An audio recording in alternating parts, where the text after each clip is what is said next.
So hello students, আজি আমি start কৰিব গৈছো এক্সাৰসাইজ 2.3 সো এক্সাৰসাইজ 2.3 ডিসকাস কৰাৰ আগত আমি ইয়াত যিখিনি আমাৰ কনসেপ্ট জানিব লাগে যেনেকৈ মডুলাস বা মাপাঙ্ক হেতু আমি ভালদৰে বুজি লম আৰু তাৰ পিছত আমি আমাৰ এক্সাৰসাইজটো অনুশীলনী আৰম্ভ কৰিম ঠিক আছে সো ফার্স্ট অফ অল আমাক বুজিব আছে যে মডুলাস কি হয় এক্সারসাইজ 2.2 তোমালোকে যদি চাব বিচাৰা তেতিয়ালে মই আই কাৰ্ডত দি দিম এটো তোমালোকে ক্লিক কৰিলে পাই যাবা বা ডেসক্ৰিপচনৰ লিংকটো আছে এটো ओपन कर ले तुम्हारे पाई जाबा सो आम स्टार्ट करूँ व्हाट इज मडुलास ठीक है सो मडुलास तो बुझार आगत आम एटा समतल लो और ये समतल जी आक क्या है आर्गान समतल बा आर्गान प्लेन ठीक है ये गल यार मूल बिंदु इतना ये आर्गान प्लेन ये गल तुम एक्स एक्सिस ये गल वाई एक्सिस इतना आम इतना जटिल संख्या लो जेनेके z equal to x plus iy so this is a complex number etu amar eta complex number ba jotil সংখ্যা হয় এই complex number te planet kunba eta thait ase mani lolu ami etu yar ase etu gol z ঠিক আছে আই ইয়ার স্থান গছৱা ইয়াক যদি আমি ক্রমিক জোড় হিসাবে বা অর্ডার পেয়ার হিসাবে লিখু তেন্তে এটো কিমান হৈ যাব x, y তিয়াক হেতু হিসাবত আমি দেখাব পাৰো x, y এটা সোয়া यार स्थांक जो निर्णय कर किमान दूरत आछे तेंते आमी ए मूल बिंदुर पर यारলৈকে एडाल आमी रेखा अंकन करिम ठीक আছে और ए रेखाडाल आमी रिप्रेजेंट करिम ए रेखाडाल आमी रिप्रेजेंट करिम आमी এটা रेखा एडाल आँकिलो এটা ए रेखार पर आमी कि करू सा या যদি দূৰত্ব निर्णय কৰিব আছে আমি ইয়াৰ পৰা এটা লম্ব এই x অক্ষলৈ 90 ডিগ্ৰী এটা আমি লম্ব অঙ্কন কৰিব লাগিব ঠিক আছে এতিয়া চোৱা ইয়াৰ পৰা ইয়ালৈকে যেটো দূৰত্ব আছে এটো আমাক বুজাব x তো ইয়াৰ কিবা এটা নাম দি দিয়া যেনেকৈ এটো বিন্দু যদি মই দিছো z তেন্তে এটো লৈ লোৱা p বুলি তেন্তে op = x হৈ গল আৰু তোমাৰ zp = y ঠিক আছে তেন্তে এই স্থানগত হৈ গল x, y ঠিক আছে ইয়াক আমি কেনেকৈ নিৰ্ণয় কৰো চোৱা ইয়াৰ দূৰত্বটো ইয়াৰ পৰা ইয়ালৈকে ইয়াতে আমি ব্যবহাৰ কৰিব পাইথাগোৰাছৰ সূত্ৰ ঠিক আছে তো পাইথাগোৰাছৰ সূত্ৰ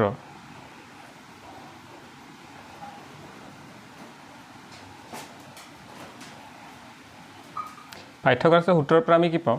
যে OZ যেটো দূৰত্ব হ'ব OZ ৰ বৰ্গ হেতু হৈ গল OP ৰ বৰ্গ প্লাস PZ ৰ বৰ্গৰ ইকুৱেল ঠিক আছে তেন্তে OZ কি হৈ যাব OZ equal to square root OP square plus PZ square now ইয়াতে মান কিটা আমি বহাই দিছো OP কিমান আছে x তো OP দূৰত্ব কিমান আছে x তো ইয়াতে কি হৈ গল x square আৰু PZ কিমান হল y তেন্তে এটো বহিব y square ঠিক আছে এতিয়া এই যেটো দূৰত্ব আছে ইয়াক আমি হুসাম ইয়াক আমি কম মাপাঙ্ক বুলি ঠিক আছে ইয়াক আমি হুসাম এটো মডুলাস অফ z এটো চিহ্নেৰে ঠিক আছে তো ইয়াতে আমি লিখি পাৰো modulus of z equal to square root x square plus y square ঠিক আছে তো বুজি পাইছা এটো হৈ গল মডুলাস এটা বিন্দুৰ মডুলাস ঠিক আছে বা এটা জটিল সংখ্যাৰ মডুলাস ইয়াক আমি এটা এক্সাম্পলত আমি চাও যেনে আমাৰ তাত আছে ধৰি লোৱা z equal to 2 minus 7i और आमाक यार मापांक निर्णय करिब আছে তেন্তে আমি কেনেকৈ লিখিব পাৰো z modulus of z equal to square root of 2 square plus minus 7 whole square তো ইয়াতে আমি x স্কয়াৰ আৰু y ৰ মানটো বহাম তো ইয়াত যদি তুমি ক্ৰমিক জোড় লোৱা তেতে কি ওলাব চোৱা 2, minus 7 তাৰ এটো x এটো y ঠিক আছে তো x স্কয়াৰ প্লাস এটো y স্কয়াৰ তেতে আমাৰ কি হৈ যায় ইকুৱেল 4 এটো গল 49 এটা গল তোমার স্কয়ার রুট 53 এটা গল ইয়ার মাপাঙ্ক সো ইয়ার পিছত আমি নেক্সট মাপাঙ্কৰ ধৰ্ম বা মডুলাসৰ প্ৰপাৰ্টিজ খিনি আমি ডিসকাস কৰিম সো আমি ডিসকাস কৰিব গৈছো প্ৰপাৰ্টিজ অফ মডুলাস সো ইয়াত চোৱা কি প্ৰপাৰ্টি আছে তো আমাৰ ফাৰ্স্ট প্ৰপাৰ্টি আহি যায় যে modulus of z is equal to modulus of z is equal to conjugate of modulus of z ঠিক আছে so modulus of z is equal to conjugate of modulus of z so আমাৰ next property আমি চাও next property আমাক কয় যে modulus of z is equal to minus of modulus of Z ঠিক আছে নাম্বাৰ 3 প্ৰপাৰ্টি চোৱা নাম্বাৰ 3 প্ৰপাৰ্টি আছে যে জেড ইনটু জেড কনজুগেট বা জেড ইনটু সংযুগ্ম Z is equal to Z square ঠিক আছে মডুলাছ অফ জেড স্কুৱেৰ তাৰপিছত আহি গ'ল আমাৰ নাম্বাৰ 4 প্ৰপাৰ্টি আছে যে modulus of z1 into z2 is equal two modulus of z1 into modulus of z2 এটা আমাৰ 4th প্ৰপাৰ্টি হৈ গ'ল ঠিক আছে এটা আমি নেক্সট 5 নম্বৰ প্ৰপাৰ্টি আমি ডিসকাস কৰো সো 5 নম্বৰ প্ৰপাৰ্টি আছে যে z1 modulus of z1 by z2 is equal to modulus of z1 by modulus of z2 তো তোমালোকে মডুলাছ বুলি ক'লে বুজি লবা এটো সংযুগ্ম হয় ঠিক আছে সো সংযুগ্ম কি হয় সংযুগ্ম হৈ গ'ল যে মূল বিন্দুৰ পৰা আমি আৰ্গান যেটো সমতল লিখিছিলো তো মূল বিন্দুৰ পৰা সেই বিন্দুলৈ যেটো দূৰত্ব হয় তাকে কোৱা হয় মাপাঙ্ক বা মডুলাছ নাম্বাৰ 6 প্ৰপাৰ্টি আছে যে z ইনভাৰ্স কনজুগেট জটিল সংখ্যাৰ inverse is equal to z by z square sorry so conjugate of z by modulus of z square এটা আমাৰ নেক্সট প্ৰপাৰ্টি হৈ গ'ল তো তাৰ পিছত আছে নাম্বাৰ 7 প্ৰপাৰ্টি তুমি লিখিব পাৰো conjugate of z1 plus conjugate of z2 will be greater than or equal to sorry less than equal to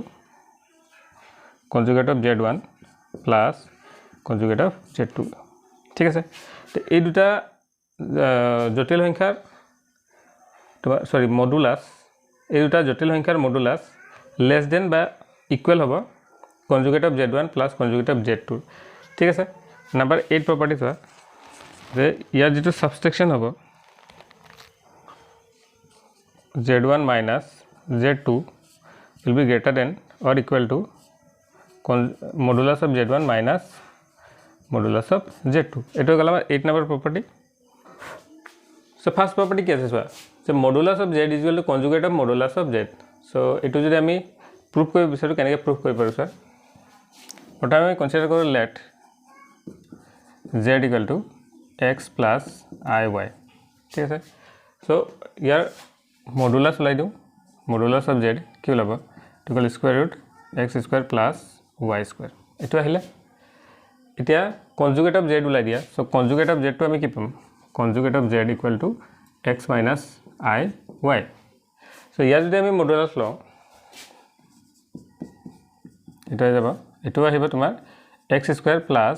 minus y whole square এটো আহিব সো আলটিমেটলি তো আমাৰ আহিলে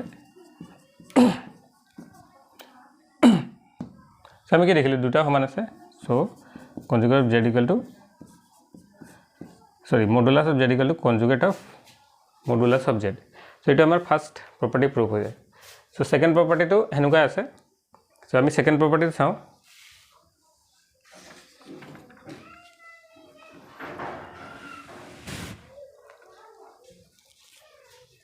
এটা ফার্স্ট প্রপার্টি হৈ গ'ল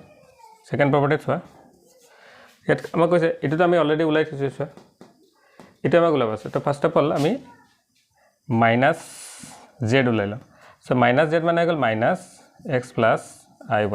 which is equal to minus x minus iy এটা ইয়াৰ যদি আমি মডুলাস লৈ লও minus z ৰ মডুলাস তো এটা যাব minus x whole square plus minus y whole square which is equal to square root of x square plus y square so আমি দেখিলো যে this is equal to this so এটো আমাৰ প্ৰমাণ হৈ যায় so next এটা আমি প্ৰুফ কৰিছো so আমি 3 নম্বৰ প্ৰপাৰ্টি তো প্ৰুফ কৰিব গৈছো এটো z into conjugate of z so z আমাৰ তাত আছে into conjugate of z so z কিমান আছে এই পাৰ্টটো লাইলাম z into conjugate of z that equal x plus iy into conjugate of z মানে equal x minus iy ঠিক আছে তো কি আহিব তোমাৰ x square minus iy whole square so it is x square minus I square is তোমার I square y square ঠিক আছে so this is equal to x square I square মানে -1 so it minus a minus is plus y square ঠিক আছে এই পাৰ্টটো আমাৰ আহিলে এতিয়া আমি এটো লৈ লওঁ চোৱা এটো লৈ লওঁ নাম্বাৰ 1 নাও z ৰ মডুলাছৰ স্কয়াৰ তো আমি জানো z ৰ মডুলাছ হয় x² + y² আৰু ইয়াক যদি আমি স্কয়াৰ কৰি দিও তেন্তে আমাৰ যেটো স্কয়াৰ ৰুট আছে হেতু নাইকিয়া হৈ যাব so this is equal to x² + y² so it is number 2 so from 1 and 2 from 1 and 2 আমি কি লিখিব পাৰো যে z into conjugate of z is equal to modulus of z square so এটা আমাৰ আহি গল so it important property আছে তোমালোকে এটো মনত ৰাখিবা so property খিনি যদি মনত ৰাখা তেন্তে problems খিনি solve কৰিবলৈ বহুত ইজি হ'ব so আমি properties to লৈ পেলাই problem খিনি solve কৰো ঠিক আছে হেকানে properties তোমালোকে জানিব লাগে so next এই পাৰ্টটো আমি কৰো so এতিয়া আমি কৰিব গৈছে কোৱেশ্চন সৰি properties 4 so এটো আমি কেনেকৈ প্ৰুভ কৰিম so এটা দিয়া আছে যে modulus of z1 into z2 is equal to modulus of z1 into modulus of z2 এটা আমি প্ৰুভ কৰিব গৈছে তো ফাৰ্স্ট অফ অল এই পাৰ্টটো লৈ লেফট হ্যান্ড সাইড so আমি লৈ ললো z1 into z2 ৰ মডুলাস ঠিক আছে এটা মডুলাসটো যদি আমি স্কয়াৰ কৰি দিছো z1 into z2 স্কয়াৰ ইয়াত চোৱা ইয়াতে অনলি z আছে তো z2 স্কয়াৰ হলে z1 z into z conjugate আহিছে তেন্তে এটো যদি স্কয়াৰ হয় আমি যদি এটো এটা ধৰু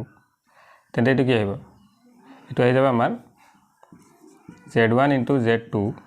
এটো এটা আহিলে আৰু গল z1 into z2 conjugate ঠিক আছে conjugate of z1 z2 দুটা আহিলে না conjugate property ইউজ কৰি পেলাই এটো আমি ভাঙি পেলাই লিখিব পাৰো conjugate of z1 into conjugate of z2 এটো আমি পাইছিলো conjugate আগৰ ডিসকাস কৰা আছে conjugate properties খিনি সো এতিয়া আমি বাই কমিউটেটিভ ল ইউজ কৰি পেলাই এটো এক্সচেঞ্জ কৰি যেনেকৈ এটো গল z1 আইটো গল তোমাৰ আমাক কি প্ৰুভ কৰিছে তো z1 ওকে সো z1 লগত আমি লৈ আনো z1 কনজুগেট ইনটু z2 লগত আমি লৈ ললো z2 কনজুগেট ঠিক আছে তেন্তে এটো আমি কি লিখিব পাৰো চোৱা এটো আমি লিখিব পাৰো ইয়াতে আমি ইউজ কৰিম চোৱা এটো প্ৰপাৰ্টি তো ইয়াতে আছে আমাৰ z into z conjugate equal to z modulus of z square so এটা আমি কি লিখিব পাৰো চোৱা যদি ইয়াতে দুটা আছে ইয়াতে দুটা আছে তেন্তে এটো z square আহে বাট ইয়াতে অনলি z আছে ইয়াতে z1 আছে তেন্তে এটো হৈ যাব z1 square এটো কি হৈ যাব z2 square ঠিক আছে নাও যেটো পাৰ্ট আমাক প্ৰুভ কৰিব আছিল ইয়াতে তো স্কয়াৰ আছে চোৱা z1 into z2 modulus of z1 into z2 square so এটা both side আমি স্কয়াৰ টো নাইকিয়া কৰিলে আমাৰ কি থাকিব z1 into z2 is equal to z1 modulus of z1 into modulus of z2 so এটা আমাৰ প্ৰুভ হৈ যায় আমাৰ নাম্বাৰ 4 এটা আমি কৰিব গৈছো নাম্বাৰ 5 so friends আমি properties 5 ডিসকাস কৰো এটা কি দিয়া আছে modulus of z1 by z2 equal to modulus of z1 by modulus of z2 এটা আমি প্ৰুভ কৰো so first of all আমি এই পাৰ্টটো কনসিডাৰ কৰি লৈছো আমি প্ৰথমে লৈ লম z1 by z2 ঠিক আছে আমি এই পাৰ্টটো লৈ ললো z1 by z2 so এই পাৰ্টটো আমি লৈ ললো so নাম্বাৰ 5 চোৱা এটা আমি প্ৰথমে লৈ ললো z1 ঠিক আছে z1 এটা জটিল সংখ্যা হয় so ইয়াক আমি এনেকৈ লিখিব পাৰো z1 so এটা আমাক কি লাগে z1 z2 ঠিক আছে z1 by z2 so ইয়াক আমি এনেকৈ লিখিব পাৰো z2 by z2 so ইয়াতে আমি z1 by z2 এই দুটা একেলগে লৈ আনিলো ইনটু z2 ঠিক আছে তো দুটা জটিল সংখ্যা ইয়াতে পূৰণ হৈ আছে এটো ভাগ আৰু এটো ভাগ ঠিক আছে এতিয়া ইয়াতে আমি কি ললো আমি ললো modulus so z1 by z2 into z2 ঠিক আছে এতিয়া এটো যেটো আমাৰ এটো প্ৰপাৰ্টি আছিল নাম্বাৰ 4 হেতু হিচাপত কি হ'ব এটো হৈ যাব modulus of z1 by z2 into modulus of z2 ঠিক আছে এটা এই পাৰ্টটো ইফালে সো মডুলাস হলে ইফালে মডুলাস হৈ যাব both side this is z1 so এটা ইফালে যদি আহি যায় সো আমাৰ আহি যায় z1 modulus of z1 by modulus of z2 is equal to z1 by z2 modulus so এটা আমাৰ প্ৰুফ হৈ যায় তোমাৰ example 5 sorry properties 5 নেক্সট আমি প্ৰপাৰ্টি 6 ডিছকাছ কৰি আছোঁ তো প্ৰপাৰ্টি 6 দিয়া আছে যে z inverse of z equal to এটা মোক প্ৰুভ কৰিব লাগে ইকুৱেল হ'ব conjugate of z by z square modulus of z square এইটো আমাক প্ৰুভ কৰিব লাগে ঠিক আছে সো ইয়াৰ কাৰণে আমি প্ৰথমে লৈ ললো আমি এনেকৈ কৰিলো চোৱা এখানে ফাৰ্স্ট আমি এটো আমি ইউজ কৰিম সো ফাৰ্স্ট আমি ইউজ কৰিলো এটো নাম্বাৰ 3 সো নাম্বাৰ 3 যেটো প্ৰপাৰ্টি আছে এটো z into conjugate of z is equal two modulus of z square এটো আছে এটা আমি কি কৰো বোথ সাইড হৰণ কৰি দিও z into conjugate of z by modulus of z square আইফালো মডুলাস অফ z স্কয়ার লগত আকো হৰণ কৰিও modulus of z square divide কৰি দিলো ঠিক আছে এটো বোথ সাইড সো ডিভাইড কৰি দিয়া পিছত এটো কিমান হৈ যাব 1 হৈ যাব সমান থাকিলে z into modulus of conjugate of z by modulus of z square is equal to 1 so এটো হৈ গল আমাৰ 1 এতিয়া এই z টো যদি আমি ইফাল লৈ আনো তো এটো হৈ যাব conjugate of z by modulus of z square is equal to 1 by z ঠিক আছে z টো তোমালোকে যদি ওপৰত লিখি দিয়া এটো হৈ যাব conjugate of z by modulus of z square is equal to z inverse because তলত পাৱাৰটো পজিটিভ হৈছে ওপৰত গলে এটো পাৱাৰটো নেগেটিভ হৈ যাব সো এটো আমাৰ প্ৰুফ হৈ যায় এই পাৰ্টটো চোৱা ঠিক আছে সো নাম্বাৰ 5 হৈ গল সো ইয়াৰ পিছৰ প্ৰপাৰ্টিখিনি আমি প্ৰুফ নকৰো আমি এক্সাৰসাইজ সলভ কৰো আৰু কিবা কোৱেৰিজ থাকিলে কমেন্ট কৰিবলৈ নাপাহৰিবা